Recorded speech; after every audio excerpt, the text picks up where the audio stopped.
My name's Elaine. I'm a software engineer at Affirm, and I'm going to be talking to you all about our observability infrastructure. So first of all, a little bit of a background on Affirm. We're a fintech startup located in San Francisco, and our mission is to deliver honest financial products to improve lives. So practically, what this actually means is we offer, as our main product, a point-of-sale installment loan for retail products. So we work with a number of merchants, both online and in-store. You can see some examples on this slide. And when you check out with one of these merchants, you might see the option to pay over time with Affirm financing. If you click this option, you get sent to our site, enter a few pieces of information about yourself, and we run machine learning models to underwrite you and decide whether or not we're able to give you credit. So because of the nature of our business, being in the financial world, it really is especially critical for our site to be up and performant at all times. If we're down, this means that people can't make the purchases they might need, and it can really have a measurable impact on their lives and their finances.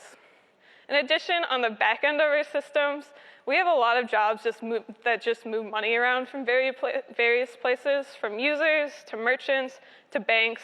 And obviously, when you're dealing with large amounts of money, it's super important that everything is correct and reliable.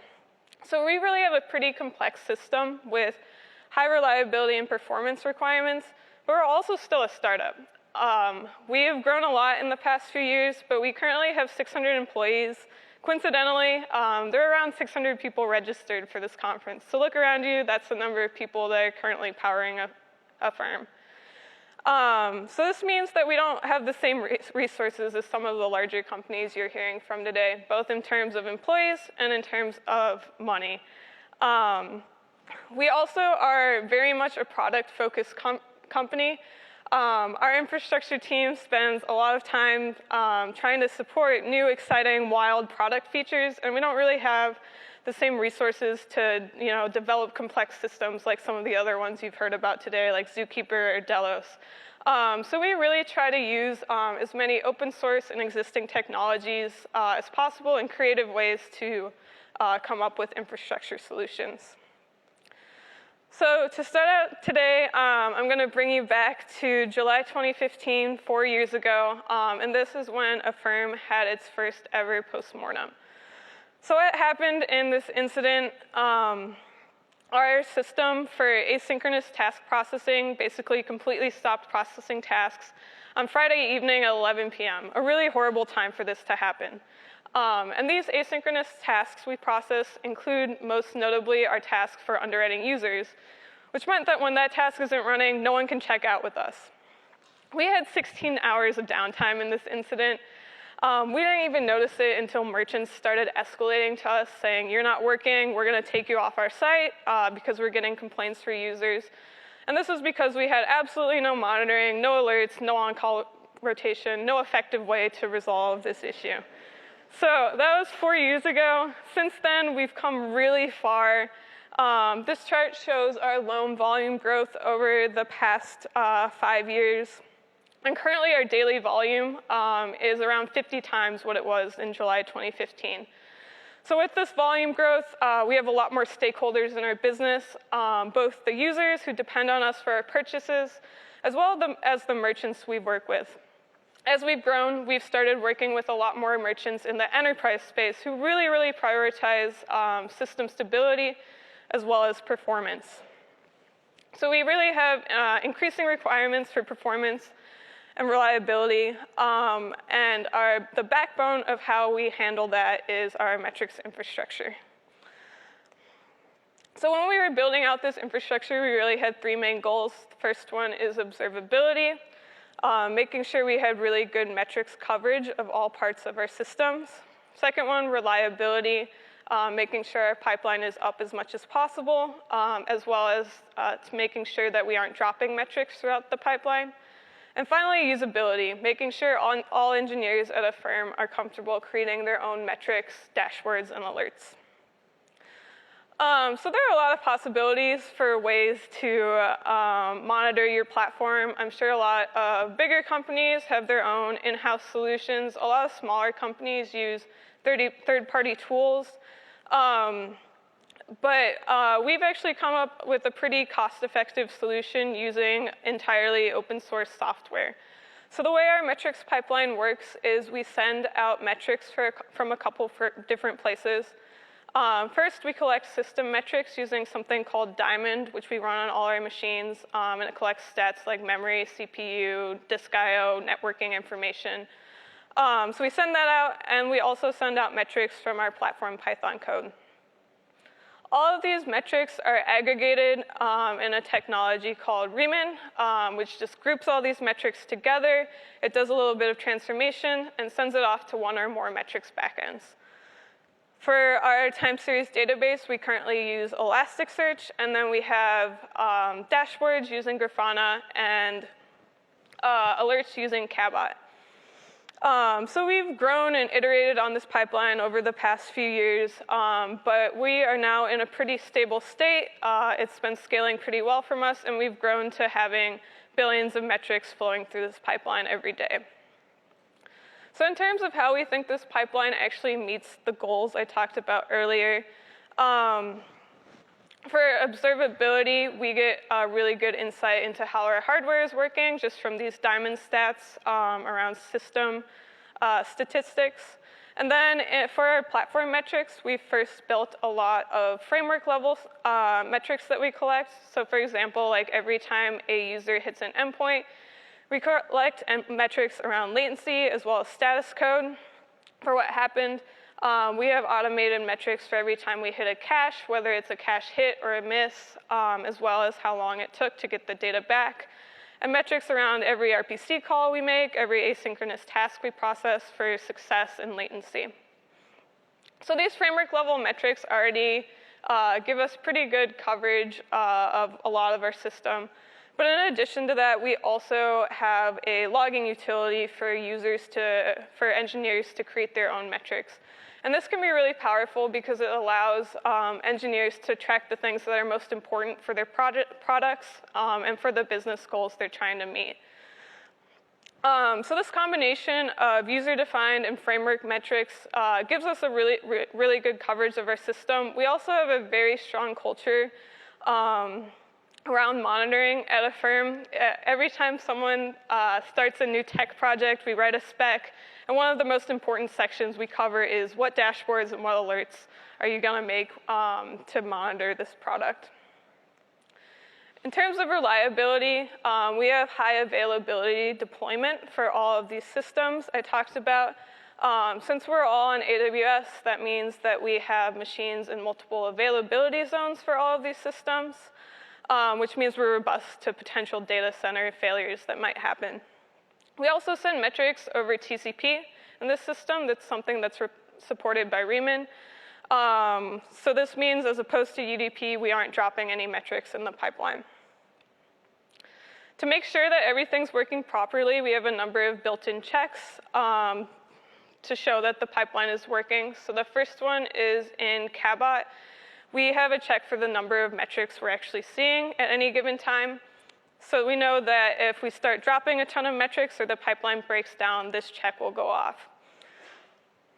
We also have an additional alert to make sure Cabot's working, where we send a heartbeat metric from Cabot to AWS CloudWatch. And if we stop getting that metric, we'll get alerted and we'll be able to fix whatever's going on in the pipeline. So we really have different systems monitoring each other and sending out alerts independently to make very sure that we're able to find and fix any issues that might be happening with this pipeline. Finally, in terms of usability, the most important parts of this system are our monitoring and alerting software. So for dashboards, we use Grafana. Grafana is a super popular software, especially in the startup world, and for good reason. It's a really well-maintained open source software. It's really easy to use. We find like engineers in their first week are creating really intense dashboards. So we're very happy with that one. Cabot is a little bit more of an Affirm-specific technology. It's also open source, but a bit more of an obscure project, and we actually have our own open source fork of this project. And the reason we did that is we wanted to build out features to suit our particular business needs. So one example of something we built, we had found that engineers are kind of intimidated by creating caveat checks. There were a ton of fields to fill in. A lot of them seemed pretty similar. And there was just a lot of friction for creating new alerts. So we built an integration for Cabot with Grafana where you just take a dashboard and select it in Cabot, and it will autofill all these fields for you. So instead of having to fill in like 10 or 15 fields, they're all very confusing, you have to fill in maybe 1 or 2. And we found that once we reduced the friction for creating alerts, the number of alerts we had kind of skyrocketed, which was really great to see. We also built out, as our company grew, support for multiple on-call schedules once it became apparent that it was no longer possible for a given engineer to know about all parts of our systems. And we built out a specific solution for some of the batch pipelines we run. These are really one of the core parts of our business because these batch pipelines move money around. So we have a lot of these pipelines that run, say, once a day and have a very tight deadline on when they need to run by. So we really need to know as soon as possible if it seems like the pipeline's falling behind or if something breaks because we need to restart it to make sure that we can meet these deadlines. And this is a bit of a different situation for alerting because most of our live checks just run all the time, but for batch pipelines, we only need them to be active when the pipeline's actually running, which can be at inconsistent times depending on various factors. So we built out a specific solution for that use case in Cabot as well. So this system has caught a ton of production issues for us, but I wanted to talk about one system-specific issue since this is systems at scale. So what this issue pertained to is our Celery tasks. So Celery is a Python library. We use it for asynchronous task processing. And how this works is some machine in production sends out a Celery task. A RabbitMQ broker picks up this task and queues it in a queue depending on some configuration and the task criticality.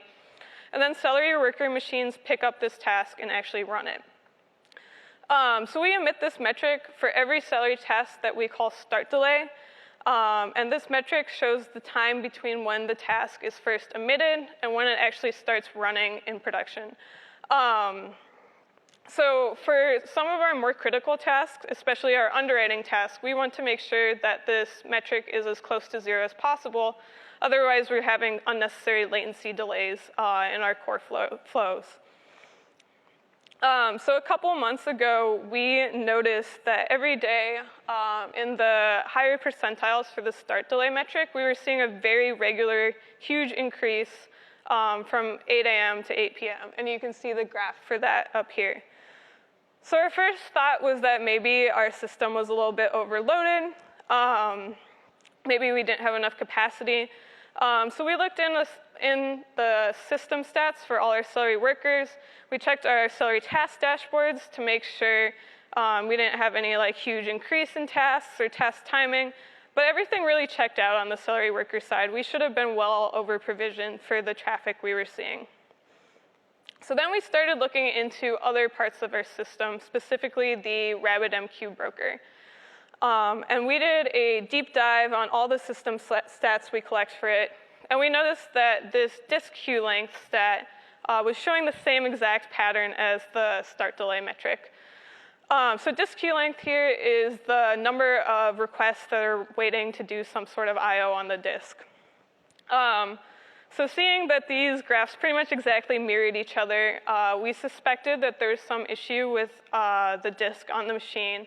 And we looked into how it was configured and noticed that when we had set up a new broker shortly before this incident happened, we had provisioned an EBS volume, a disk in Amazon that was an SSD. It had really high provisioned IOPS, and this was the disk that we were intending to read to and write from, but we had mounted it in the wrong place. So instead of reading and writing from this big fast disk, we were reading and writing from the root partition, which wasn't able to handle the amount of traffic we were sending.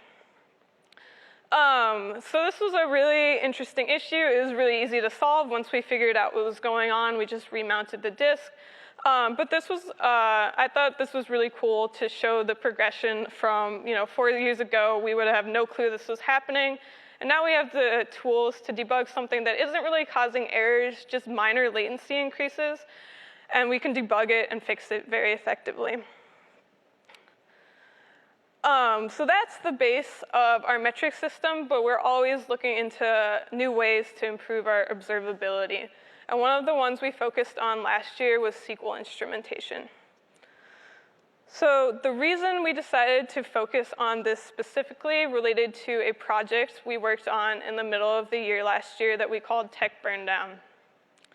This was really an engineering-wide initiative where we were working really hard to improve our performance. So every team at Affirm took a sprint off, and instead of working on new product features, they just worked on projects to improve error rates and improve latencies. And we saw really huge performance gains. For one of our core flows you can see here, this is like a 40% improvement in latency. But what we found while working on this project was that in a lot of cases, our metrics could tell us what was going wrong, what was slow, but sometimes it was still a little hard to figure out why things were actually having issues. So we decided to add a little more observability around SQL to try to help out with this problem. Specifically, what we did was we used SQL Alchemy as an ORM in Python. So we hooked into SQL Alchemy events for before and after a query executes and gather a bunch of data about the query itself, the database it hits, the result of the query, including how long it took, as well as the number of rows and columns returned, and then some Affirm-specific tracking information like the request ID, the endpoint it's coming from, and the release version. So we logged all this data, sent it through our normal logging pipeline, and output it to Elasticsearch for visualization and search using Kibana, as well as AWS Redshift, our data warehouse for long-term storage and analytics. So some cool things we can now see with this new information. The first one is read replica usage, both at a global level and at a per request or per endpoint level. And this is really useful for helping us identify places where we can offload work from the master database to the read replica, which allows us to decrease contention on the master around number of queries and number of connections, and allows us to scale our platform faster or farther with the same infrastructure. We can also do some sort of request tracing. You heard about distributed tracing from Uber and Facebook a little bit earlier. So this, we can do a little bit of this here. So for any given request in our platform, we can look it up, see the number of queries it does, how long they took, and which databases they hit. And this was really powerful in helping us debug a prod incident last year. So what was happening here was we have this endpoint mostly only used by our operations team for changing a user's contact information. And this endpoint is very much internal. It's only hit a couple times a day, so it's not really something we keep super close track of in terms of latency and performance. But one day we got an escalation from ops that this endpoint was taking forever to load. It was timing out half the time. And users were complaining because they couldn't change their contact info. So we looked it up in our metrics, saw that it was indeed insanely slow, and then looked up its SQL query usage. What we found was that every time we hit this endpoint, we were actually issuing 10,000 SQL queries. And what's more, it was actually 4 unique selects, each returning 1 row every time. So since we were doing so many round trips to the database, this meant that we were actually spending over 20 seconds doing SQL queries every time we hit this endpoint.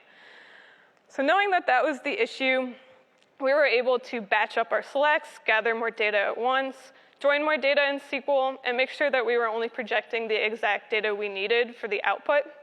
So we reduced the number of queries this endpoint ran from 10,000 to 4, and the total time spent in SQL queries from 20 seconds to 150 milliseconds. So this was a really exciting performance gain. Ops was super happy with us. And it really shows you the power of request tracing. Here, each individual query was totally fine. They were all super fast. It was just the combination of doing 10,000 queries in a row that was causing this issue. So this gave us a ton more visibility into how we were using our databases, but we found that it was still sometimes hard for developers to figure out why their queries might actually be slow. So we decided to add a bit more dev tooling around that. So for some of our queries that we deemed slower, in addition to all the normal information we logged, we also encrypted the parameters used in this query and logged them as well. So then we have this internal tool developers can use where they input the query text and the encrypted parameters, and this page will run an explain statement for the query that actually hits production read replicas. And it's really important that we do this on prod with actual parameters because explain statement output can change a ton based on the specific parameters used and the amount of data scanned. So if we tried to do it on dev, it would be maybe like 10 rows that we were hitting instead of millions, and it could have vastly different outputs. So with this new tool, developers can see for their queries how much data is scanned, whether or not they're using the indices they're intending to, whether or not they're doing file I/O in this query, and it gives them a ton more insight into what's actually happening with the queries they run. This is particularly powerful for us since we do use the SQL Alchemy ORM, which can sometimes hide exactly what queries you're issuing when you're just like writing Python code. So one production issue we debugged using this new tool was relating to an endpoint we have for listing a user's loans. What we were seeing was every day around 11 a.m., our on-call engineer was getting paged for this massive latency increase on the endpoint. You can see that spike in blue here. It always resolved itself super quickly, so we were pretty confused by it. So first, we did our normal debugging strategy for the endpoint itself. We looked at the slow queries. We ran explain statements for them. And we really found that everything in the endpoint itself checked out. All the queries were using indices. We weren't doing unnecessary queries. There was nothing crazy going on. So we started digging in a little deeper at other things that might be happening around 11 a.m. And we noticed that we had this 20-hour batch job that finished a little bit after this latency spike every day. This was a little suspicious for us because with the amount of data this batch job was processing, it really shouldn't have been taking 20 hours. So we also found slow queries from that task. We ran the explain statements for them and found out that one of the queries in that task was missing an index, and we were running that query enough that it actually caused contention on the database, slowing down other parts of our systems. So this is a cool example of how we can use this explain tool to narrow down issues and debug them further, as well as just the power of having really good metrics coverage, since it allows you to correlate seemingly unrelated issues in different parts of your system that might be affecting each other. So that's some of the story around how Affirm's observability has grown. We've definitely learned a lot along the way. First takeaway is grow your monitoring solution as your business grows. I would definitely encourage you to really think about growing monitoring before you actually have a huge outage. But then, your requirements based on your business's side might be different. When we were first getting started out, in 2015, we really only cared whether our site was up or down. But now we have more strict performance requirements, so we care a lot more about latency and debuggability and things like that. Second takeaway, build a metric system with good observability, reliability, and usability. There are a lot of ways to do this, but I've shown you how Affirm does it in a cost-effective manner using open source tools. And then finally, for your most important use cases, things like SQL queries or caching, automate metrics creation, and consider tools like request tracing to make it easier to debug to potential issues. So Affirm is definitely still a growing company. We have a lot of exciting upcoming challenges, not the least of which is Black Friday. Every year we see around like 3 to 5 times scale on Black Friday, and it's really a crazy fun time for our infrastructure team to try to figure out how we can handle that amount of traffic. So as we're growing, we're definitely always thinking about how to improve our observability and monitoring to make sure we can find and fix issues as quickly as possible. Thanks for coming today. You can email me at Elaine if you have any questions, Elaine@affirm.com if you have any questions, or let me know right now. Thanks, Elaine.